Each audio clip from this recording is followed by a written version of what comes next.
Assalamualaikum warahmatullahi wabarakatuh. Perkenalkan, nama saya Putri Bella Marisa. Saya dari kelas 11 MIPA 1. Di sini saya akan menceritakan dan menjelaskan tentang perlawanan Pattimura. Penjajahan yang dilakukan bangsa Belanda mengundang perlawanan dari rakyat Indonesia di berbagai daerah. Salah satunya perlawanan dari rakyat Maluku yang dipimpin oleh Thomas Matulesi atau dikenal sebagai Kapitan Pattimura. Maluku dengan hasil rempah-rempahnya diibaratkan bagaikan mutiara dari timur. Kekayaan yang diibaratkan mutiara dari timur itu senantiasa diburu oleh orang-orang Eropa. Namun tidak hanya memburu kekayaan. Orang-orang Eropa juga ingin berkuasa dan melakukan monopoli perdagangan. Kekuasaan orang-orang Eropa itu telah merusak kota ekonomi dan pola perdagangan bebas yang telah lama berkembang di Nusantara. Pada masa pemerintahan Inggris di bawah Raffles, keadaan Maluku relatif lebih tenang karena Inggris bersedia membayar hasil bumi rakyat Maluku. Kegiatan kerja rodi mulai dikurangi. Bahkan para pemuda Maluku juga diberi kesempatan untuk bekerja pada dinas angkatan perang Inggris. Tetapi pada masa pemerintahan kolonial Hindia Belanda, kegiatan monopoli di Maluku kembali diperketat. Dengan demikian, beban rakyat semakin berat. Sebab selain penyerahan wajib, masih juga harus dikenai kewajiban kerja paksa, penyerahan ikan asin, dendeng, dan kopi. Jika ada penduduk yang melanggar akan ditindak tegas, ditambah lagi terdengar desas-desus bahwa para guru akan diberhentikan untuk penghematan. Sementara itu, para pemuda akan dikumpulkan untuk dijadikan tentara di luar Maluku. Desas-desus ini membuat situasi semakin panas. Ditambah lagi dengan sikap arogan dan sikap sewenang-wenang dari Residen Saparua. Suatu ketika, Belanda memesan perahu orang baik kepada nelayan. Setelah selesai perahu diserahkan kepada Belanda, tetapi Belanda tidak mau membayar perahu itu dengan harga yang pantas. Bahkan, perahu orang baik yang diserahkan kepada pemerintahan Belanda tidak pernah dibayar. Padahal orang-orang Maluku sudah berperan menyediakan ikan asin untuk kapal-kapal Belanda di Maluku. Belanda sama sekali tidak menghargai jasa-jasa orang Maluku. Oleh karena itu, para pembuat perahu mengancam akan mogok jika tidak dibayar. Presiden Saparua van de Broek menolak tuntutan rakyat itu. Kejadian itu menyebabkan kebencian rakyat Maluku semakin menjadi-jadi. Menanggapi kondisi yang demikian, para tokoh dan pemuda Maluku melakukan serangkaian pertemuan rahasia.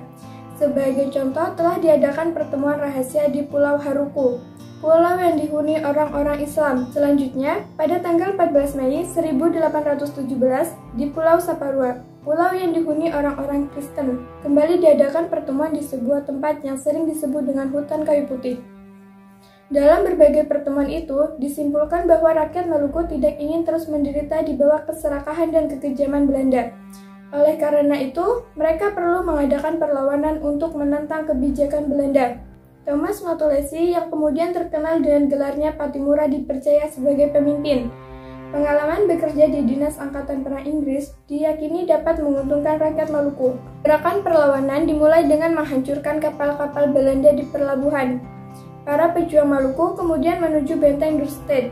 Ternyata di benteng itu sudah berkumpul pasukan Belanda. Dengan demikian, terjadilah pertempuran antara para pejuang Maluku melawan pasukan Belanda. Dalam perang itu, pasukan Belanda dipimpin oleh Residen van de Broek, sementara dari pihak para pejuang dipimpin para tokoh lain seperti Christina Marta Tiahahu, Thomas Patiwael, dan Philip Latumahina. Para pejuang Maluku dengan sekuat tenaga mengepung benteng Dorstad dan tidak begitu menghiraukan tembakan-tembakan meriam yang dimuntahkan oleh serdadu Belanda dari dalam benteng. Sementara itu, senjata para pejuang Maluku masih sederhana, seperti pedang dan keris. Dalam waktu yang hampir bersamaan, para pejuang Maluku satu persatu dapat memanjat dan masuk ke dalam benteng. Presiden dapat dibunuh, dan benteng Dorstad dapat dikuasai oleh para pejuang Maluku. Jatuhnya benteng Dorstad telah menambah semangat juang para pemuda Maluku untuk terus berjuang melawan Belanda. Belanda kemudian mendatangkan bantuan dari Ambon. Datanglah 300 prajurit yang dipimpin oleh Mayor Bedjes. Pasukan ini dikawal oleh dua kapal perang, yakni kapal Nassau dan Evertesen. Namun, bantuan itu dapat digagalkan oleh pasukan Pattimura. Bahkan Mayor Bedjes terbunuh. Kemenangan ini semakin menggelorakan perjuangan para pejuang di berbagai tempat, seperti di Serang, Itu, Haruku, dan Larke. Selanjutnya, Pattimura memusatkan perhatian untuk menyerang benteng Selandia di Pulau Haruku. Melihat gelagat ini, maka pasukan Belanda memperkuat pertahanan benteng di bawah komandannya Groot. Patroli juga terus diperketat.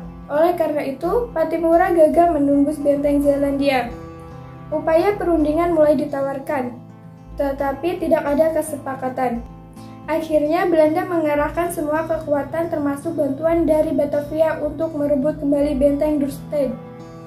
Bulan Agustus 1817, Saparua diblokade, benteng Dorstad dikepung disertai tembakan meriam yang bertubi-tubi. Satu persatu perlawanan di luar benteng dapat dipatahkan. Daerah di kepulauan itu jatuh kembali ke tangan Belanda. Dalam kondisi yang demikian itu, Pattimura memerintahkan pasukannya untuk meloloskan diri dan meninggalkan tempat pertahanannya. Dengan demikian, benteng Dorstad berhasil dikuasai Belanda kembali. Pattimura dan pengikutnya terus melawan dengan gerilya. Tetapi pada bulan November, beberapa pembantu Pattimura tertangkap, seperti Kapitan Paulus Tiahahu, ayah dari Christina Martha Tiahahu yang kemudian dijatuhkan hukuman mati. Mendengar peristiwa ini, Christina Martha Tiahahu marah dan segera pergi ke hutan untuk bergerilya. Belanda tidak akan puas sebelum dapat menangkap Pattimura. Bahkan, Belanda mengumumkan kepada siapa saja yang dapat menangkap Pattimura akan diberi hadiah 1000 gulden. Setelah 6 bulan memimpin perlawanan, akhirnya Pattimura tertangkap. Pada tanggal 16 Desember 1817, Pattimura dihukum gantung di alun-alun kota Ambon. Christina Martha Tiahahu yang berusaha melanjutkan perang gerilya akhirnya juga tertangkap.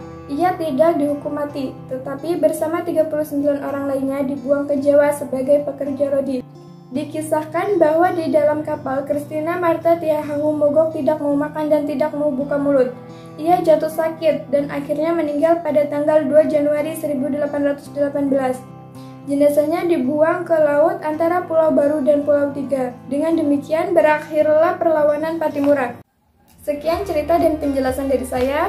Wassalamualaikum warahmatullahi wabarakatuh.